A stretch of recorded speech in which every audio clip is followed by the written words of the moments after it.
Okay. And Natalie, is everybody in? And Natalie, are we all good then? Folks are in?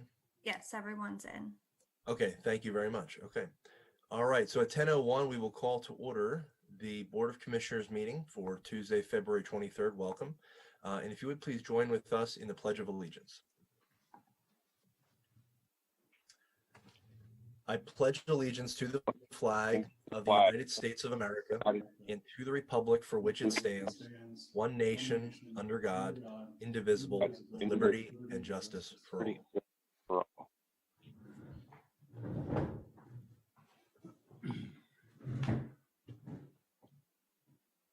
Okay. We are going to move into our public comment period and offer the opportunity for public comment. Is there any public comment for items not on the agenda? Seeing no one here for public comment for items not on the agenda, we will take public comment as each item is under consideration. So feel free to offer it at that time. We will move now into the approval of our minutes from the 16th of February. Motion to approve the minutes from February 16th. Second. It's been moved and seconded. Any final discussion on that? Hearing none, all in favor of approving the minutes say aye. Aye. Aye. Aye. Motion is carried. Okay. We're going to move into the COVID-19 planning and response portion. And our first item is for an agreement with CETA Council of Governments for the administration of the new CHIRP program. And we will turn that over to Margaret at this time. Thank you.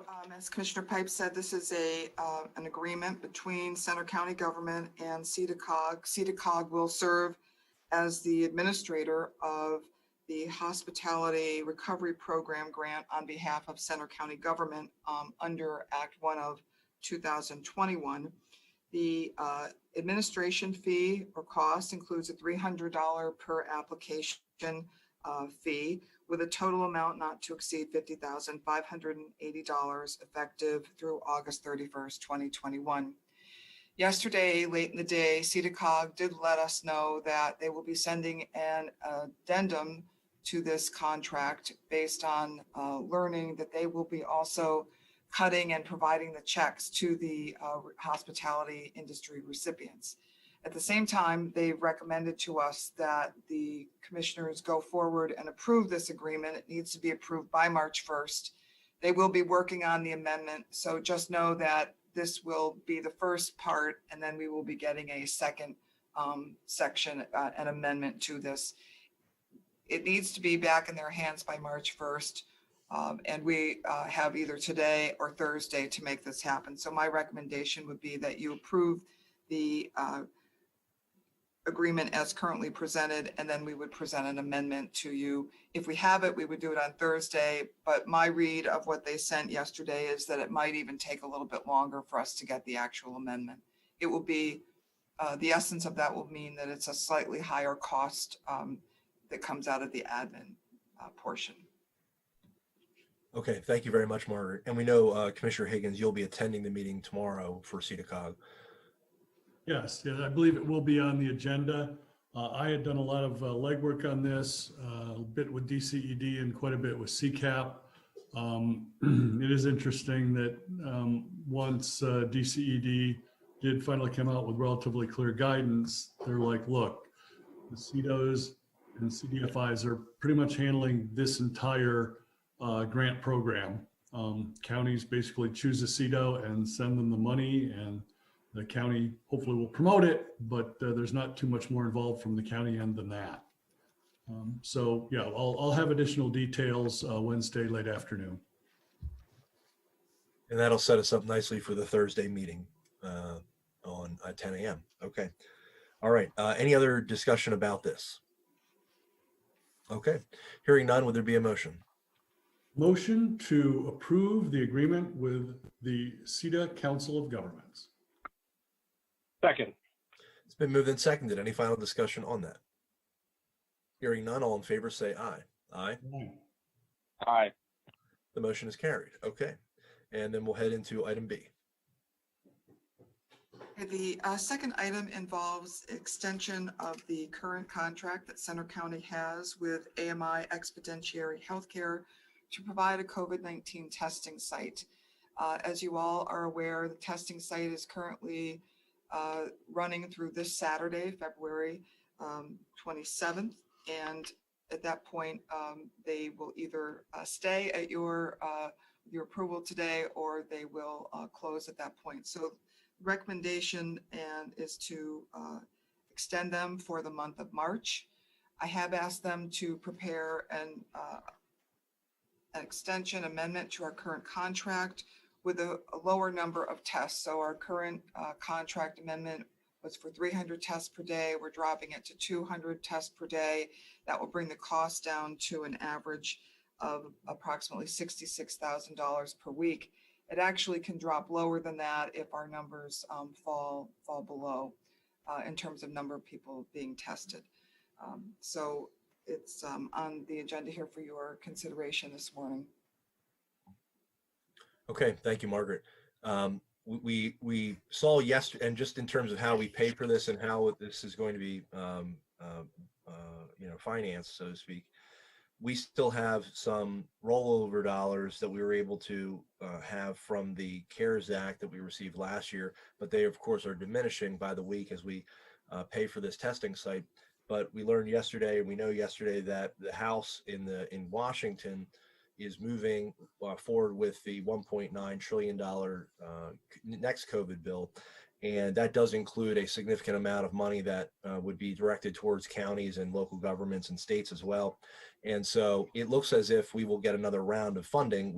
The final bill is still up in the air, but it will be sizable. And so we can, again, retroactively go back and pay for this or get reimbursed through those funds. So I think it makes sense for us to keep it here, at least through the month of March. Again, monitoring it as we go along, but at a certain time when vaccinations really start to get out into the community as they are now, but really start to ramp up. We're learning as well that 150 vaccines will be available throughout the next 5 weeks throughout the country. So that's terrific. And so as we see vaccinations really jump, we're going to kind of be pulling back on the AMI testing site as we go forward. So I think that makes sense to take it from 300 to 200 and continue to monitor it. But I do think it makes sense to go through the month of March, but certainly welcome comments from my colleagues. Mike, did you mean to say 150 million instead of 150 vaccines for the next 5 or 6 weeks? Okay. Yeah. All right. Thank you. Yeah, I'm glad, Margaret, that you did negotiate the contract down from average maximum of 300 a day to 200 a day. Obviously not for this round, but maybe for next month, we might want to find out what their minimum number of tests per day is, if it's 150 or even 100, to see what number we can end up at the very lowest possible end.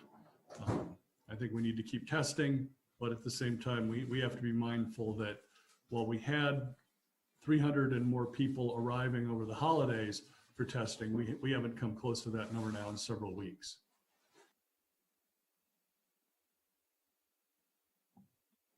I'm in favor of it, and I know the number of people they're testing is down, but also the number of positives is up. So I think it does present itself as a very useful tool for fighting this COVID outbreak.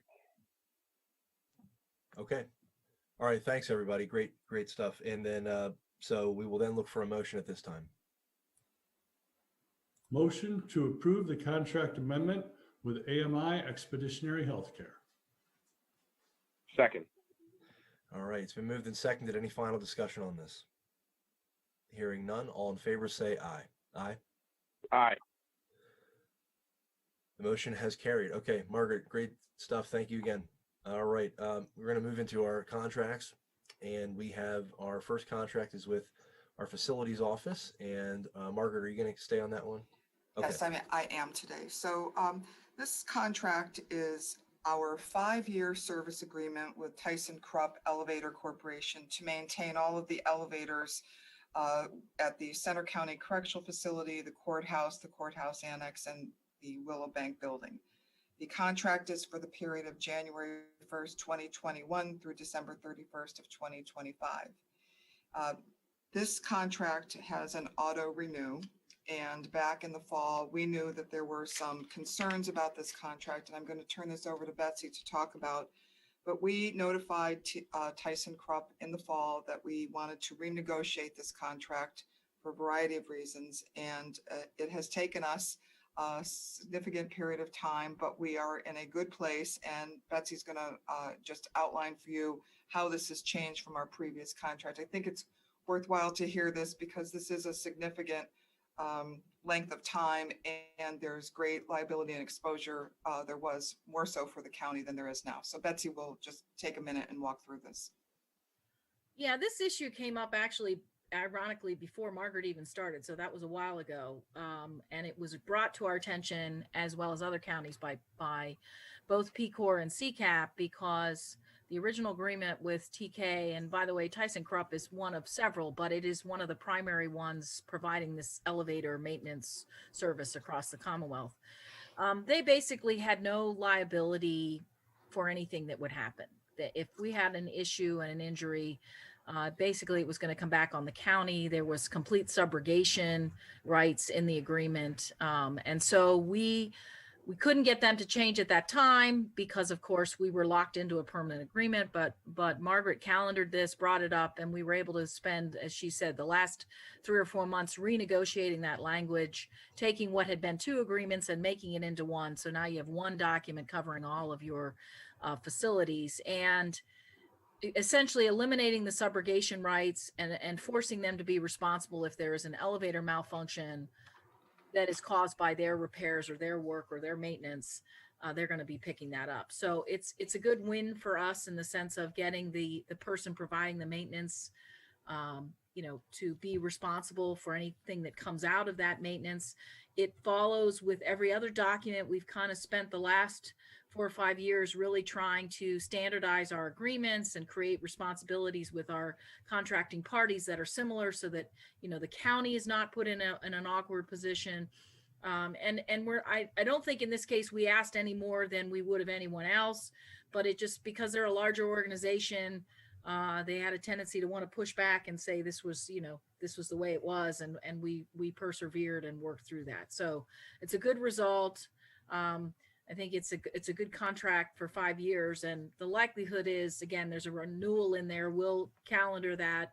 I'm sure Margaret will have that done, because that's been our standard policy now, is to calendar these renewals, so that if a contract comes up, we know what the notice renewal of the new renewal period is, so that if we need to make a change, we can make a change at that time. So I don't know, Margaret, if you want to add anything else, but I think that's pretty much what happened here. Yes, no, I think that covers it. Thank you. Okay. Thank you, Betsy, for the explanation there. In terms of cost, do we have, are there escalators over these years we're going to be contracting with them, or is it stable? What does that look like? So the escalator remains the same, and we opt to pay them on an annual basis. So the escalator is brought down. So the escalator is 4% a year. That's what it has been. But because we pay annually, the escalator is approximately 1% per year, and it would stay in that sequence. Okay, excellent. Okay, great. All right, good news. And then and then I should have asked this as well. The total amount. What is the total amount for 2021?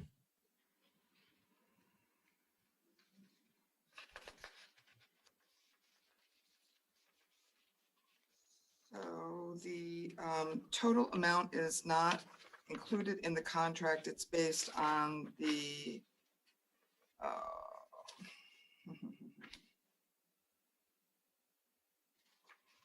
I will have to get back to you with that number. I've seen the invoice, but it's not contained as part of the contract. So Okay. Okay. So is it okay? That sounds good. I just was curious about that.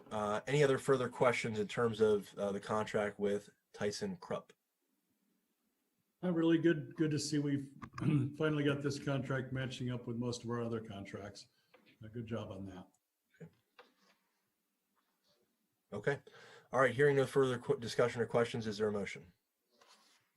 Motion to approve the service agreement with Tyson Krupp Elevator Corporation.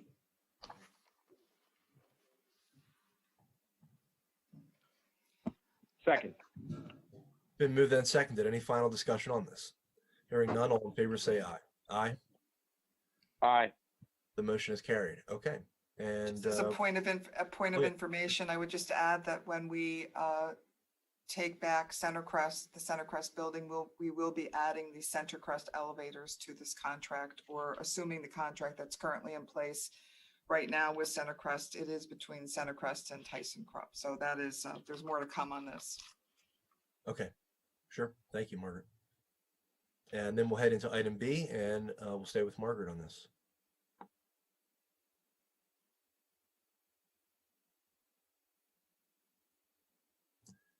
And Margaret, we may need you to come off of mute. Sorry. Always happens to me. For your consideration this morning is a contract with Susquehanna Accounting and Consulting Solutions to provide financial management and consulting services effective with the date of the contract approval. Billing for the services will be based on an hourly rate with an anticipated average monthly payment of approximately $8,500 contingent upon hours utilized. The contract termination may be provided by either party with 15 days of notice. So as some context for this request, as you know, our Director of Financial Management position is open. We are currently seeking applicants and interviewing applicants for the position. In the interim period, Susquehanna Accounting and Consulting is able to step in and perform the functions of that Director of Financial Management position. They currently serve in with other counties in this capacity as well. So this is not anything that's a new type of assignment for them. This is something that they do with many counties across the Commonwealth. So it seems to be a good transition for us to have them in the mix as we move forward. If for some reason, as we approach our budget period, they would actually be able to help with the development of our 2022 budget. Okay, thank you, Margaret. And then in terms of the costs that we're looking at for them, what are we anticipating, and in terms of how that would matched up with what we had for the actual position of finance director? It looks like we're going to be pretty close in terms of what we were going to be spending on a director, excuse me, versus this contract. Yes, this is an estimate because it's on a work performed basis, an hourly rate, and the hourly rates fluctuate based on who is actually performing the work. The work would mostly be done by the managing partner, Corey Troutman, and one of his colleagues at a lesser amount, but it really fluctuates based on what we're asking them to do. So the more we ask them to do, the higher the amount goes, the less we ask them to do, the less amount. But we're calculating an average. They said between 7 and 10, so the average of that is $8,500. We think we'll be right around there, maybe less than that. Okay, thank you, Margaret. Any other questions on the Susquehanna Accounting and Consulting Solutions contract? Okay. No, I think it's a great solution. Yep, good idea. Okay, excellent. All right, we look for a motion then. Motion to approve the contract with Susquehanna Accounting and Consulting Solutions, Inc. Second. It's been moved and seconded. Any final discussion? Hearing none, all in favor say aye. Aye. Aye. The motion is carried. Okay. Thank you, Margaret, again. On to the human service item for CYS. We'll turn it over to Natalie Corman. Good morning, Natalie. Good morning. On behalf of Children and Youth, we have our quarterly submission to the Commonwealth on behalf of Children and Youth Services, outlining our expenditures and our revenue. It starts from July 1, goes through December 30th, but this report actually updates the October 1 through December 31st expenditures and revenue that we have. And according to the fiscal staff at Children and Youth, we are trending at about 47%, which is on par with halfway through our fiscal year. Okay, great. Thank you, Natalie. Any questions for Natalie on the Act 148 report? Hearing none, we'd look for a motion to approve. Motion to approve submission of the Act 148 report. Second. It's been moved and seconded. All those in favor say aye. Aye. Aye. Aye. The motion is carried. Okay, great. Thank you, Natalie. Appreciate it. Thank you. We have last week's consent agenda in front of us today. It's the MOU with the Benner Pike Shopping Center for preliminary land development. Is there a motion to approve the consent agenda for today? Motion to approve this week's consent agenda. Second. Any further discussion on that? Hearing none, all in favor say aye. Aye. Aye. The motion is carried. Going into our ABCs, we have 4 items or 4 individuals. We have Mark Henry in the Recycling and Refuse Authority for reappointment, Desiree Freilich in the CYS Advisory Board for reappointment. We have the appointment of Dave Lamason for the Technical Committee of the Metropolitan Planning Organization. And we also have a recognition of the term expiration for Mr. Kevin Barr on the RCP Advisory Council. We'd look for a motion to approve these items today. Motion to approve the ABC appointments, reappointments, and term expirations. Second. It's been moved and seconded. All those in favor say aye. Aye. Aye. The motion is carried. Okay, we're going to head on to Administrator's Report. Margaret, anything for us today in that regard? Nothing else today. My items were on the top of the agenda. Okay, thank you. Moving into the check run, Commissioner Higgins. Sure. So today we have, sorry, bouncing back and forth between multiple screens, a check run in the amount of $962,172.03. I've picked a number of checks of the week. This is when the county commissioners send out our allocations for economic development and public safety related to county facilities. So we have some additional grant funding to Appalachian Food Works, to Bellefonte Emergency Medical Services, the Bellefonte Intervalley Chamber of Commerce. We keep going here. The Center County Fire Chiefs Association, the Center County Historic Society, the Downtown Bellefonte Inc. I'm going pretty fast here, so if I miss somebody, I apologize. Let's see, I think there we are. Yep, the Logan Fire Company. I knew the Logans were in here somewhere. The PA Friends of Agriculture, the Phillipsburg Historical Fund, Phillipsburg Revitalization, the Pleasant Gap Fire Company,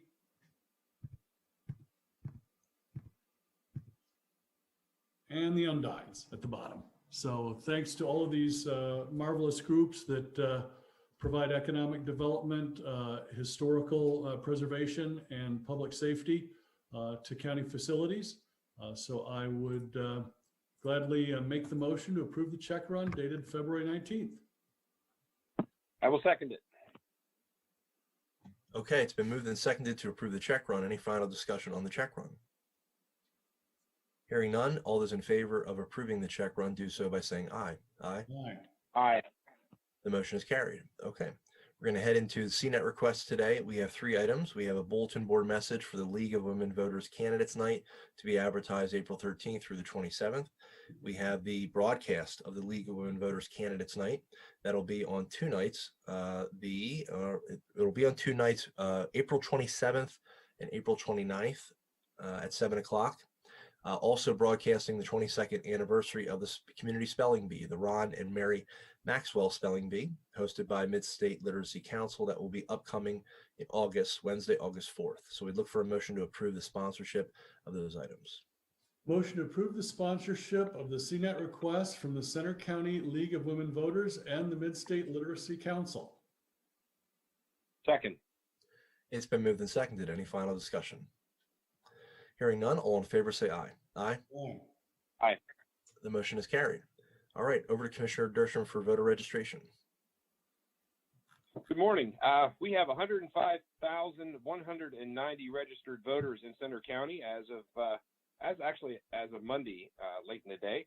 So we have, let's see, 44,122 Democratic registrants, 140 Green Party, 693 Libertarian, 13,962 no affiliation, and 42,384 Republican voters. When you add the 3,889 of the all other parties, that ends up being a 10 increase from the last report. And again, the total is 105,190. The feature party of the day is going to be the bipartisan party, and the bipartisans have won. So I guess he can make up his mind which side he wants to be on, but or they have to decide. So they have one registered voter. The featured precinct this week is precinct number 12, which is Phillipsburg 3rd Ward, and they vote at the American Martial Arts Academy on Alder Street. And in the last election, there were 517 registered voters. 400 ballots were cast, which leaves a percentage turnout of 77.37%. And the folks that make it happen, we have Alberta Patina as the judge of elections. We have Joyce Coudriette as the minority inspector. The majority inspector is Stacy Chandler, and the clerks are Robin Burns and Patricia Sankey. And again, we want to thank the American Martial Arts Academy for allowing us to use their facility, and thank you very much. Okay, thank you, Commissioner. And we are, any executive sessions that we would need to report or announce, Margaret? Yes, the Board of Commissioners met in an executive session on Tuesday, February 16th from 2:07 to 2:29 p.m. to discuss a personnel matter. And there's no need for any executive session today. Okay, thank you. Okay, we have the balance of our public meeting schedule and some election announcements. Any questions today from Chris or Marley from the press? Hi, this is Marley with the CDT. I have a question probably for Margaret about the testing site. I am just interested in how many people have been tested at the site since we last talked. It was around 8,000 then.